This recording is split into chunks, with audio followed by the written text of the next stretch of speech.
넥타이 하나 가지고 뭘 비주얼이 화려하지 않아서 괜찮아 그런 거잖아.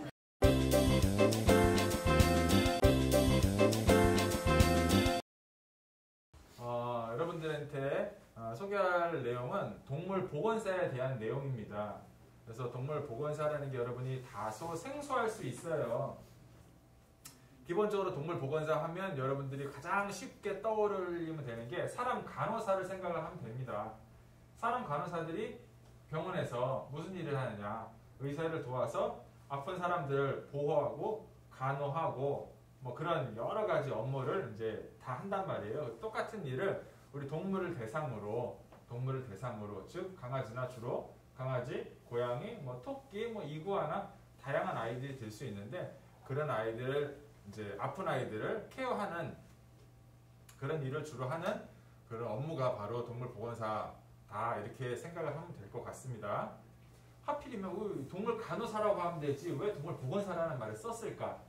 이제 그런 내용은 조금 뭐 아픈 얘기가 있습니다. 왜 그러냐면 간호사라고 하면 사람 간호사들이 반대를 많이 했어요. 실은 왜 간호사 하면 뭐랄까 자기네 어떤 직업에 대한 프라이드나 이런 거 있는데 뭐 동물 간호사 하면 니들이 왜 우리랑 똑같은 약간 그런 게 실은 있어요. 기존 세력에 의한 어떤 그런 것들 견제.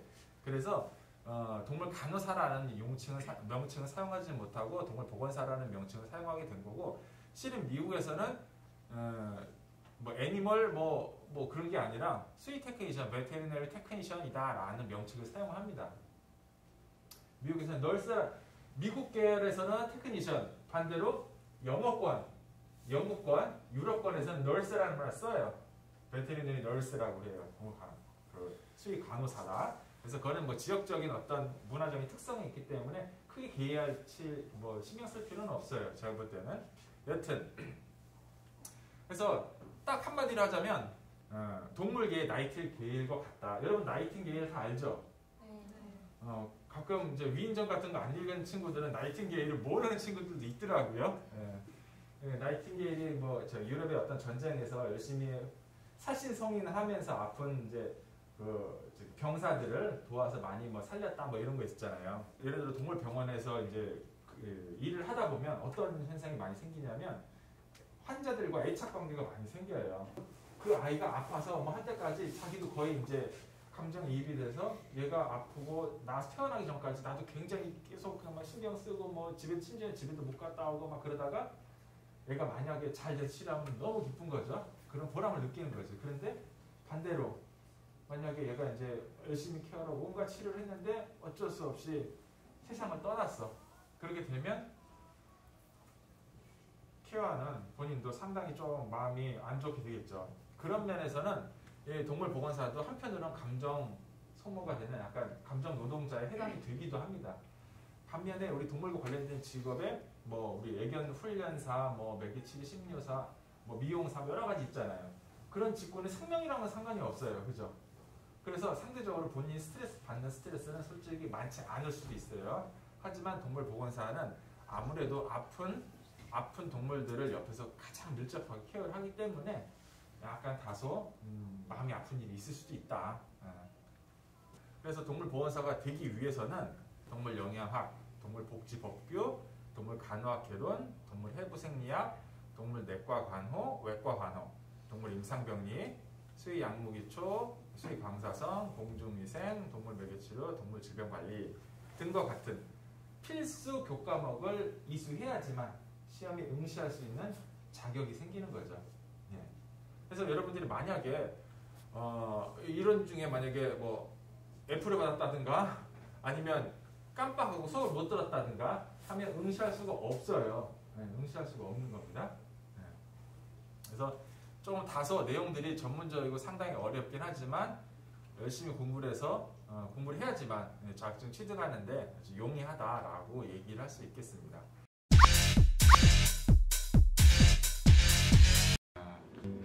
자, 이번에는 여러분들이 이제 강아지들의 어떤 신체 검사를 통해서 딱히 병원에 가지 않고도 건강 상태를 간단히 체크할 수 있는 그런 요령에 대해서 알아보는 시간을 갖도록 하겠습니다. 그래서 우리 브레인이 있습니다. 여기 브레인 인사해. 브레인 인사해봐. 쑥스러워요 브레인이. 그렇죠. 네. 그래서 자 순서는 유령 그렇습니다. 코끝부터 꼬리 끝까지 어디 이상한 데가 있나 없나, 즉 이 상식적인 선에서 쭉 체크를 하고 넘어갈 거예요. 만약에 여러분들이 의학적인 지식이나 상식이 있다라고 하면 보다 쉽게 알 수가 있어요. 자 우선 우리 코를 좀 먼저 한번 볼까요? 코를 보면, 자 우리 코 좀 보여줄까? 코를 보면 상당히 매끄럽게 돼 있어요. 촉촉하니 콧물도 나지 않고 이런 게 아주 건강한 상태입니다. 콧물도 없고 코딱지도 없고 좋아요. 예, 아주 잘생겼어요. 예. 그 다음 눈이에요. 눈을 잘 보면 눈물이 많지도 않고 적지도 않고 눈곱도 없고, 그리고 사람들처럼 눈이 충혈되면 비정상인데 이렇게 눈꺼풀을 아래 위로 이렇게 해봤을 때 딱히 보이는 충혈이라든가 뭐 노란 눈곱이라든가 그런 것도 없어요. 그리고 이렇게 멀리서 봤을 때, 우리 브레인을 봤을 때 눈을 찡그리거나 이런 것도 없습니다. 만약에 찡그린다면 눈이 아프다는 증거예요. 그러면 빨리 병원에 가서 체크를 받아봐야겠죠. 그 다음에 우리 귀를 좀 한번 볼까요? 자, 브레인 이쪽 볼까? 자, 귀는 털로 감싸있기 때문에 잘 이렇게 털을 제끼고 봐야 됩니다. 육안으로 봤을 때 상당히 깨끗합니다. 특별히 보이는 건 없고, 이렇게 핑크색, 우리 귓바퀴색, 귀 안에는 털이 없기 때문에 이렇게 핑크색이 잘 보여야 정상이에요. 네. 그래서 귀 안도 이렇게 밝은 빛에서 보면 안쪽이 보여요.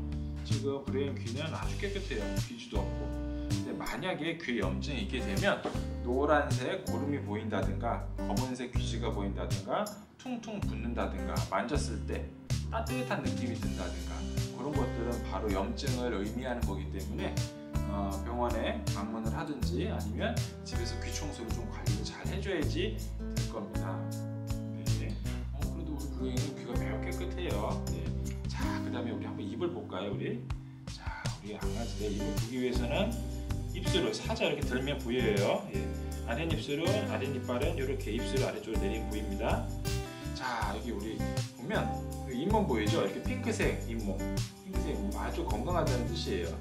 그래서 손으로 살짝 눌렀다 떼면 하얘졌다가 금방 다시 핑크색으로 돌아오는데 아주 지극히 건강하게 혈액순환이 잘 이루어지고 있다는 그런 증거입니다. 그리고 이빨 상태를 관찰하게 되는데요. 브레인이 양치질을 잘 꾸준히 못했는지 다소 치석이 좀 보이고 있습니다. 여기 보면 원래 정상적으로 여기 노란 색깔에 이런 상아 색깔이 정상적인 이빨 색깔이라고 하면 자세히 보면 군데군데 약간 이렇게 검은색 반점처럼 치석들이 보이고 있어요.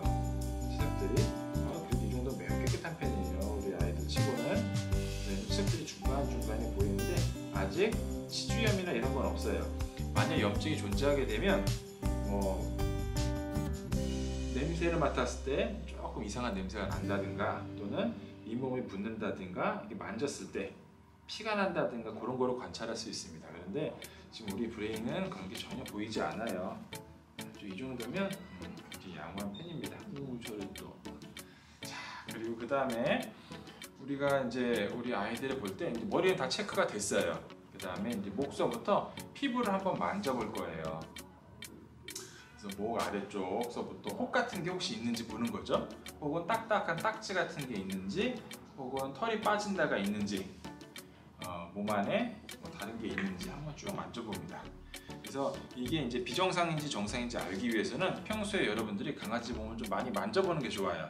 만져봐서 평상시랑 똑같으면 크게 걱정 안 해야 되는데 갑자기 어딘가에 혹이 만져졌다든가 우리 잠깐 일어나보세요. 어이구 잘했어. 어이. 자, 겨드랑이도 좀 만져보고 이렇게 팔다리도 사람들처럼 발을 삐거나 관절염 있으면 다리가 부어요. 그리고 이렇게 만졌을 때 아이들이 많이 아파하겠죠? 그런 것도 보고 반대쪽도 꼭 체크합니다. 빼놓지 않고. 자, 배도 한번 만져볼게요. 여러분들도 그 병원에 아파서 병원에 가게 되면 의사 선생님들이 여기저기 만져본단 말이죠. 우리도 똑같아요. 우리 애들도 이렇게 만져봤을 때 만약 아이들이 뭐 물려고 한다든가 깽깽댄다든가 아프면 힘을 줘요.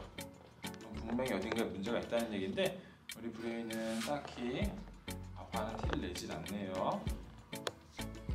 아주 좋습니다. 딱히 만져지는 흙 같은 거 없고 자세히 보면 털도 관리가 잘 돼 있어요. 그리고 마지막으로 우리 발을 못 봤습니다. 발. 우리 강아지들이 습진이 굉장히 많아요.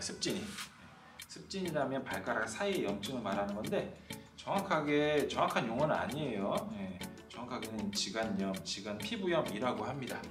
그래가지고 털 때문에 잘 안 보일 수가 있어요. 그럴 때는 털을 이렇게 잘 제껴서 발톱과 발가락 사이 그리고 발바닥 이런 데를 잘 관찰을 해야 됩니다.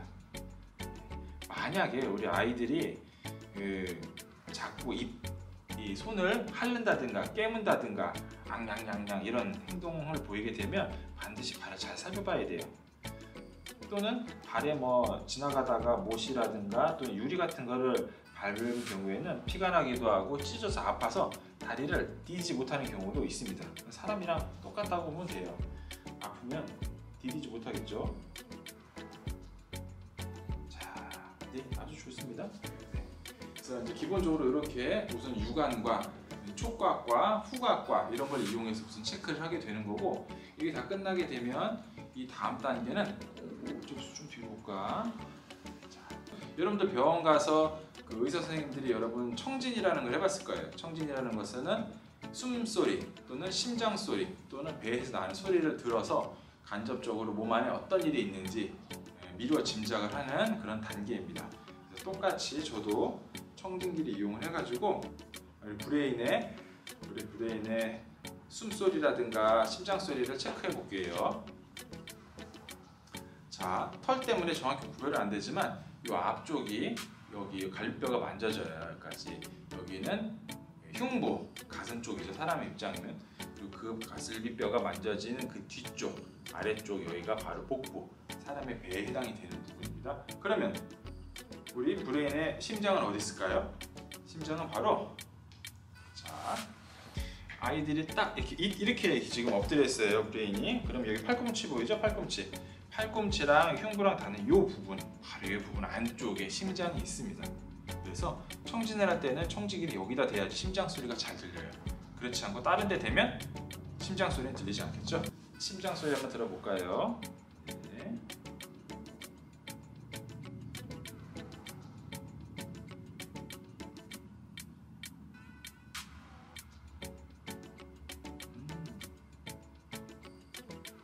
생각보다 브레인이 긴장을 하진 않았군요.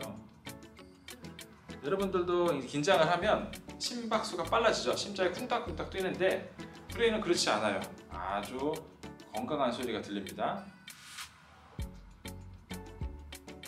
네. 아주 좋습니다. 그리고 배 소리도 한번 들어볼게요. 배에서는 특별한 소리가 안 들리는 게 좋아요. 가끔 물 같은 걸 먹으면 꼬르륵꼬르륵 하는 소리가 들리기도 하지만 대부분의 경우는 아무 소리도 안 들립니다.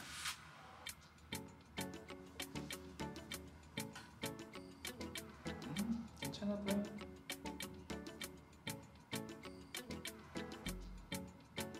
네, 좋습니다. 브레인 잘했어. 자, 이렇게 하면 기본적으로 우리 아이들의 어떤 기본적인 건강 체크는 다 했다고 볼 수가 있습니다. 학교에서는 주로 어떤 실습을 하는지 궁금합니다. 일단 동물보건사가 되기 위해서 필요로 하는 모든 실습을 한다고 보면 될 것 같아요. 즉, 동물병원에서 이루어지는 모든 처치들, 뭐 보정화라든가 주사라든가 각종 환자의 케어와 관련된 그런 실습들을 다 하게 됩니다. 자격증은 어떻게 따나요? 자격증은 이제 아까 제가 말씀드렸던 것처럼 우선 이제 기본 12가지 과목을 이수하고 나서 그해 말에 있는 국가고시를 합격을 하게 되면 자격증을 딸 수 있게 됩니다. 그러니까 아무래도 열심히 공부를 해야겠죠. 급여나 근무 시간이 어떻게